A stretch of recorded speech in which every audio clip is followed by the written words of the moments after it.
Nicolas Roy, Salut Adriane, comment vas-tu? ça va bien toi-même? Ouais, ça va super bien. Hey, merci d'avoir pris le temps de me laisser un vidéo témoignage. Moi, ce que j'aime faire, c'est prouver dans le fond que la méthode elle fonctionne. Puis je demande à tout le monde qui passe à travers la méthode de me laisser un petit témoignage, que ce soit par écrit ou par vidéo, peu importe, sur qu'est-ce qui a changé dans leur vie. Et puis, ben, je prépare pas mon monde à ce qu'ils me répondent. Ben, je veux qu'ils me répondent vraiment comme du tac au tac, là, qu'est-ce qui leur vient, qu'est-ce qui est frais, dans le fond, dans leur mémoire et dans leur cœur. Donc, j'ai pas préparé les questions. Je vais te les balancer telles quelles, là. Fait que, dis-moi, Nicolas, quand tu es rentré dans la cohorte, là, c'était quoi ton intention initiale? C'était quoi ton intérêt? J'en avais plusieurs. Il y en avait. Je voulais améliorer ma situation au niveau de mon entreprise, donc toujours croissance. Je voulais améliorer la relation avec ma conjointe, ma fille. Donc c'était principalement mes objectifs à travers le programme là, avec toi. OK, cool. Puis, allô, je vois ta fille, justement. Puis, t'as-tu l'impression que ça l'a fait ça? Absolument, 100%. Ça c'est certain. Écoute. Je te dirais ma capacité à ne pas tilter, si on peut se permettre l'expression, c'est tellement puissant. Ça a fait une énorme différence. D'ailleurs, autant ma conjointe que ma fille pourraient te le dire, là, c'est comme hey, papa il se fâche plus. Non, papa il se fâche plus. Oh, OK. Puis toi, quand t'avais joint, t'avais pas dit, hey, Adrienne, moi je me fâche de temps en temps, puis j'aimerais ça arrêter de me fâcher. C'est pas Euh, ça que tu m'as demandé, là. non, pas dans nos objectifs, c'était pas directement comme ça, effectivement. OK. Fait que cette capacité-là à rester, je te dirais, composé, là, ou, tu sais, ou à gérer tes émotions, selon toi, est-ce que c'est quelque chose que tu as appris à faire? C'est quelque chose qui est arrivé? C'est comme En, qu'est-ce qui est arrivé pour que tu deviennes comme ça? En fait, je l'ai appris à travers la formule mécanique, la formule en 7 étapes qui m'a vraiment fait réaliser à quel point que je contrôlais ça, puis que Mhm. c'était pas bon ben ça arrive parce que ça arrive, c'est le même, c'est l'environnement qui fait ça, c'est de la faute de l'environnement. Non, c'est l'inverse. Donc quand tu réalises ça, ça fait toute la différence. Donc, oui, tous les aspects mécaniques, là, entre autres de la formule de notre existence, a fait en sorte ça a été très eye-opener, autant au niveau de la business qu'au niveau de ma relation avec ma femme puis ma fille. Nice. C'est cool ça. Je sais que toi et moi, dans les one-on-one, il y a beaucoup d'affaires qui ont débloqué, puis il y en a un en particulier qui a beaucoup développé. Fait que je vais te laisser euh, parler de celle-là qui était les amalgames qu'on fait. Ah oui, c'est vraiment puissant. Ça c'est quelque chose que moi, je viens du domaine de la performance, hein. Donc, je me rappelle, écoute, c'était dans les premières séances. Si c'était pas la première, même je pense que c'était la première séance. Écoute, c'était un coup de massue dans la tête, mais un bon coup de massue qui a fait du bien. C'était de séparer le concept de l'estime de soi à celui de la fierté. Pour moi, ça a été euh, un énorme coup de main que ça m'a donné. Pourquoi? Parce que moi, dans le fond, je rattachais les deux. OK? Donc, autant je j'avais tendance à, avec la fierté, si j'étais pas fier de ce que je faisais, ben je m'envoyais pas d'amour propre. Ou tu sais, si tu fais des erreurs puis t'as honte un peu, ben là ça peut venir dark assez vite dans tes pensées. Donc de ne pas faire ça puis de plutôt au contraire différencier le terme estime de soi ou amour inconditionnel envers soi à la fierté, ça fait toute la différence parce que oui, les deux sont importants et ça prend les deux. Par contre, de les jumeler ensemble, c'est là que moi je pense que de jumeler ça, puis c'est ma théorie, mais c'est là que ça fait des idées noires que les gens peuvent dire des choses ou faire des actions qui sont vraiment pas hot parce que justement ils s'envoient pas assez d'amour parce qu'ils ont jumelé les deux. Donc de séparer les deux, mais ça prend les deux. C'est quand même important d'avoir les deux. Oui, tout à fait. As-tu l'impression que ce que tu as appris dans la cohorte, c'est quelque chose que, tu sais, un peu comme à l'école, ah, j'étais à l'école, puis maintenant j'étais à l'école, j'ai pas besoin de continuer. Ou c'est quelque chose que tu as fait, non, non, non, ok, maintenant j'ai des outils, maintenant j'ai mis en application, là. Eh oui, c'est comme là j'ai les outils, mais il faut que je les pratique, c'est-à-dire il faut que je les applique. Mais il y a aussi un aspect créer l'habitude. Puis Mhm. même des fois, comme dans n'importe quelle habitude, des fois on peut prendre des mauvaises habitudes, donc c'est comme faut toujours avoir un entretien entre guillemets, donc revenir sur l'information ou échanger. Donc c'est sûr que à travers la communauté, à travers le fait que le contact des autres personnes qui étaient dans la cohorte, c'est sûr que ça va aider énormément à faire en sorte que c'est autant la théorie que la pratique est bien appliquée. On peut se challenger entre nous par la suite, là. Oui, tout à fait. Toi, tu es un de ceux que j'avais coaché dans le temps one-on-one. Fait que tu avais déjà reçu un petit peu de coaching de ma part. Tu me connaissais de cette manière-là. Ouais. Puis là, ben, dans un contexte de cohorte, c'est complètement différent. Tu as 12 autres yeux qui te regardent, 2 autres paires de yeux qui te regardent. Selon toi, là, laquelle a plus d'impact? Le one-on-one ou celui en cohorte? Non, je dirais la cohorte a plus d'impact. Puis la raison est simple, c'est que tout le monde a des réalités différentes. Puis ça te permet de voir aussi des perspectives, des commentaires, parce que c'est pas juste les gens se font pas juste coacher aussi, ils renchérissent sur l'information qui est donnée, ou ils réfléchissent, ou ils posent des questions que tu t'étais pas posées. Donc ça fait en sorte que ça enrichit l'expérience énormément. Puis tout le monde a des backgrounds différents. Puis de voir les autres évoluer aussi, ça fait comme OK. Donc si une personne évolue moins vite, peut-être qu'elle fait pas ce qu'elle aurait à faire, parce qu'il y a quand même oui, le coaching, c'est un investissement d'argent, mais c'est pas tout, là. Il y a du travail à faire en termes de temps et d'énergie à mettre. Donc, si tu fais pas tes devoirs, ou si une personne les fait puis toi t'es fais pas, tu vois qu'elle évolue plus vite. C'est comme, oh, OK, il faut que je fasse mes devoirs moi aussi. Donc, on est capable de voir aussi les gens qui ont mis plus de temps et d'énergie, on a vu l'évolution plus rapide aussi et plus marquée. OK. Parfait. En termes d'engagement, ouais. Fait que ça nous permet aussi même de voir ça, de voir les résultats en fonction des gens qui s'investissent le plus. Donc, c'est vraiment beau, ça aussi. En parlant avec les gens, je sais que je force les gens à faire des one-on-one avec tout le monde, puis de jaser entre vous autres, puis de bâtir des relations. Est-ce que tu as bâti des relations quand même significatives à l'intérieur de la cohorte? Écoute, ce matin même, j'étais au téléphone. Bye bye. Ce matin même, j'étais au téléphone avec un participant de la cohorte. En fait, on s'est parlé 2 fois ce matin. Un participant de la cohorte. Puis on va commencer à faire de la business ensemble. Fait que, tu sais, déjà là, c'est comme... mais même au-delà de ça, les gens, on s'écrit on va s'écrire par Messenger ou des choses comme ça. Mais là, c'est drôle que tu me poses la question parce que ce matin même, j'ai parlé 2 fois à la même personne de la cohorte. Donc, c'est sûr que oui, il y a des relations. Parce qu'on parle de choses deep là quand on fait ça là, donc on se connaît sur vraiment plusieurs points, puis ça fait en sorte que après ça faire de la business avec les gens quand tu connais le fond de leur âme, on va dire, de leur essence, c'est vraiment plus facile, là. Justement, on va deep. Y a-tu des choses que tu as dit aux gens de la cohorte que tu n'as pas dit à tes amis ou à ta femme? Oui, il y a des choses qui ont été gardées, je dirais plus à mes amis, mais quand même, je dirais qu'il y a des choses qui n'ont pas été dites complètement. Puis même, je dirais probablement, il y a des choses que certaines personnes comprennent. Tu sais, comme je me rappellerai toujours, un moment donné, on a eu dans la cohorte, une des phrases qui trigger les gens, c'est quand une personne dit « tu peux pas comprendre ».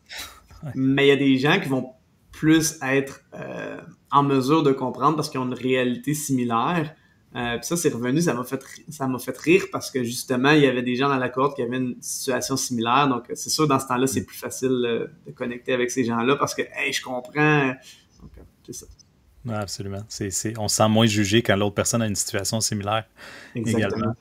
Justement, en parlant de similitudes, les gens viennent de backgrounds différents, mais quand même, ils ont certaines similitudes. La plupart des gens ont plus de similitudes que qu'est-ce qu'ils pensent qu'il y avait. Avais-tu été surpris par le fait que, malgré les backgrounds, malgré l'âge qui était différent, malgré les occupations qui étaient différentes, même les intérêts complètement différents, toi, tu es un gars de performance, mais on a du monde très chill, qui sont pas dans la performance, que les problématiques sont les mêmes. T'sais. Absolument, c'est universel. On a tout... je vais essayer...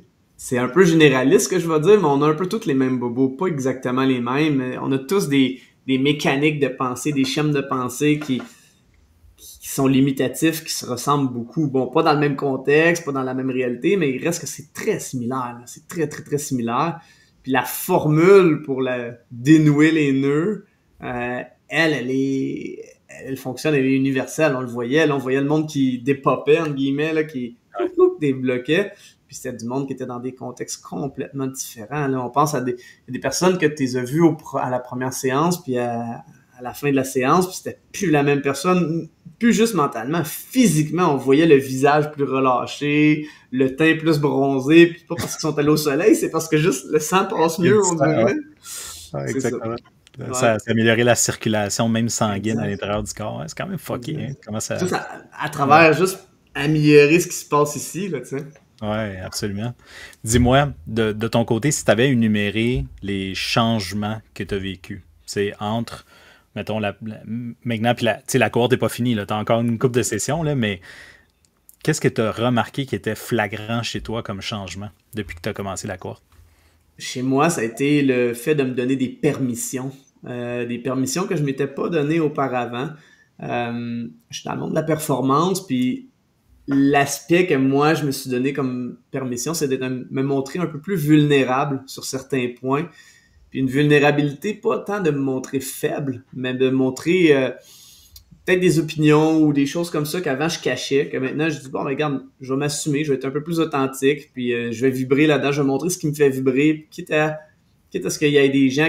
En fait, je sais que je vais attirer des gens qui vont aimer ça, et je vais repousser des gens peut-être malgré moi à travers comment je vibre avec ce que je pense puis comme je crois, sans nécessairement être quelqu'un qui va créer la grosse controverse, mais je dirais, hey, moi je crois en ça, puis je pense qu'on devrait faire ça.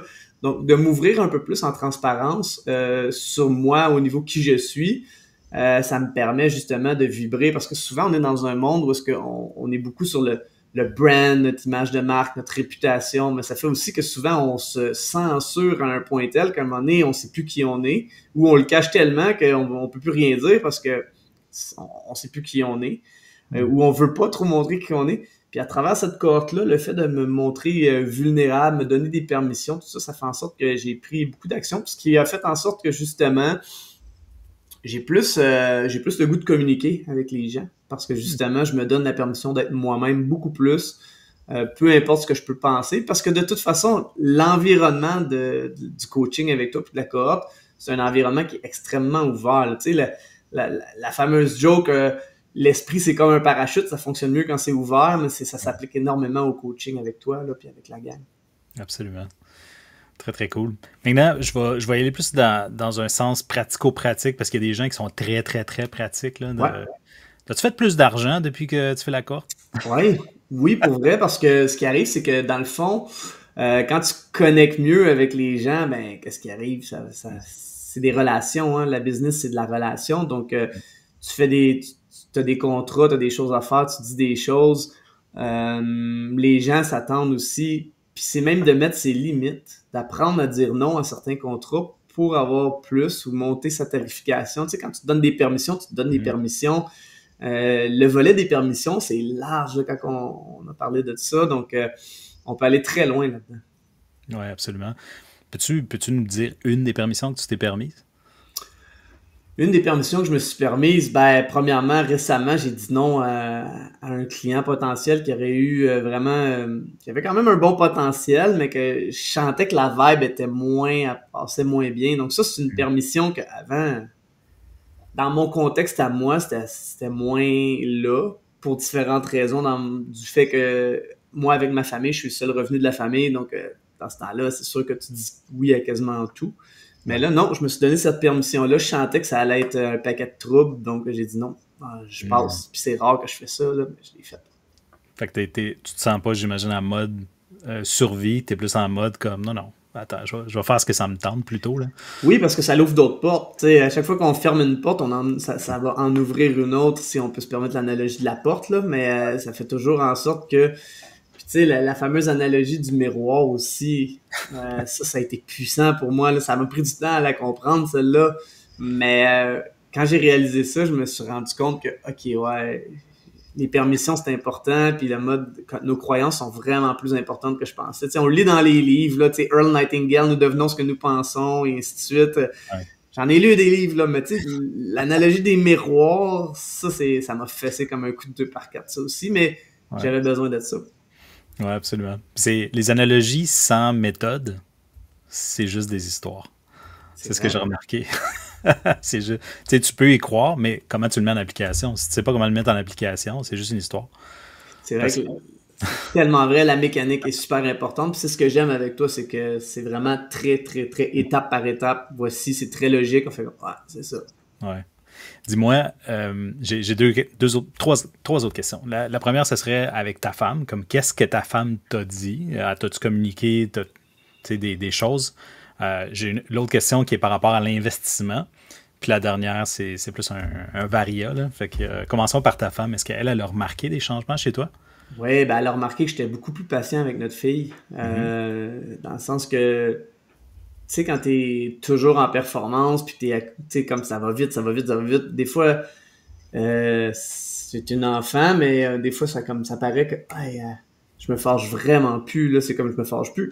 J'ai décidé, c'est une décision que j'ai prise, mais c'est parce que aussi l'analyse, l'étape, la formule en cette étape, c'est comme ça fonctionne, je me fâche plus.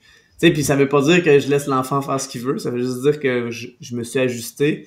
Fait que ça a été extrêmement puissant, puis ça, ma blonde, elle l'a remarqué, puis elle me l'a dit, elle dit, crème, c'est vraiment hot, comment que tu te fâches plus, puis c'est vraiment beau, là, parce que, tu sais, c'est ça. J'avais tendance à me fâcher un petit peu. Hormis le fait que tu te fâchais, y a-tu d'autres changements émotionnels qui, tu sais, ton contrôle émotionnel, tu l'as-tu déplacé ailleurs? Parce que j'imagine que quand tu te fâchais, tu libérais ton stress sur ton enfant. Tu sais, c'est comme Blah! Sur elle. Mais Ouais. qu'est-ce que tu as fait avec cette énergie-là? En fait, je m'en sers autant dans mon entreprise, autant dans l'entraînement, mais je me suis toujours entraîné. Mais je te dirais que je suis juste plus en mesure de canaliser mes émotions, tu sais, de comprendre, de les analyser, puis comprendre que ça sert à rien. Fait que oui, le contrôle émotionnel, énormément. Puis ce contrôle émotionnel-là, ben, autant au niveau personnel que professionnel, ça fait toute la différence parce que quand tu es dans le rationnel, puis que, tu sais, oui, tu as les émotions, mais tu es capable de acknowledge, tu sais, ah, ok, ah, Ouais. c'est là, je les vois, mais tu les observes comme un observateur externe plutôt que de les vivre puis être une Ouais. victime de tes émotions. Mais là, je suis pas une victime de mes émotions, je les observe.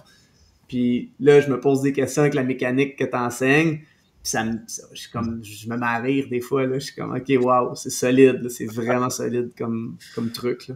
C'est quand même fucké quand tu vois des gens qui sont habillés de leurs émotions, tu le vois. Hein. Tu sais, comme clairement, ils sont dans leur stress, ils deviennent le stress, alors que toi, tu es là. Non, non, je vis du stress, mais je ne suis pas le stress.